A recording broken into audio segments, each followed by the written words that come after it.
កម្ពុជាបានកែសម្រួលយុទ្ធោបករណ៍និងអាវុធធុនធ្ងន់របស់ខ្លួនដោយបានដកមួយផ្នែកនៃជំហានទី1ដើម្បីបង្ហាញពិភពលោកថាកម្ពុជាបានអនុវត្តកិច្ចព្រមព្រៀងសន្តិភាពរវាងកម្ពុជានិងថៃតាមរយៈការផ្សាយពីទូរទស្សន៍ជាតិកម្ពុជានៅថ្ងៃទី27ខែតុលាឆ្នាំ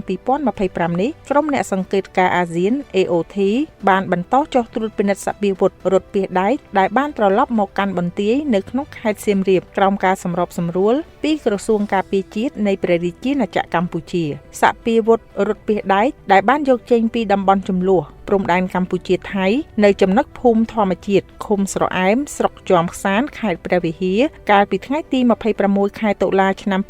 2025វេលាម៉ោង 9 យប់ត្រឡប់មកកាន់បន្ទាយដែលស្ថិតនៅក្នុងស្រុកបន្ទាយស្រីខេត្តសៀមរាបវិញបន្ទាប់ពីភាគីកម្ពុជានិងថៃបានឯកភាពគ្នាលើការកែសម្រួលយុទ្ធោបករណ៍និងអាវុធធុនធ្ងន់របស់ខ្លួនដោយដកមួយផ្នែកនៃជំហានទី1សម្រាប់ជានិមិត្តរូបនៃការបដិញ្ញាចិត្តក្នុងការអនុវត្តនៅសេចក្តីថ្លែងការណ៍រួមទីក្រុងកូឡាឡាំពួរសកម្មភាពខាងលើគឺជាការបង្ហាញយ៉ាងច្បាស់ពីកាយវិការសុឆន្ទៈនិងការបញ្ជាក់ពីការតាំងចិត្តដ៏ម៉ឺងម៉ាត់ឥតងាករេរបស់កម្ពុជាក្នុងការអនុវត្តសេចក្តីថ្លែងការណ៍រួមទីក្រុងកូឡាឡាំពួរស្តីពីសន្តិភាពរវាងកម្ពុជានិងថៃដែលបានចុះហត្ថលេខាលើសេចក្តីថ្លែងការណ៍រួមនេះកាលពីថ្ងៃទី26ខែតុលាឆ្នាំ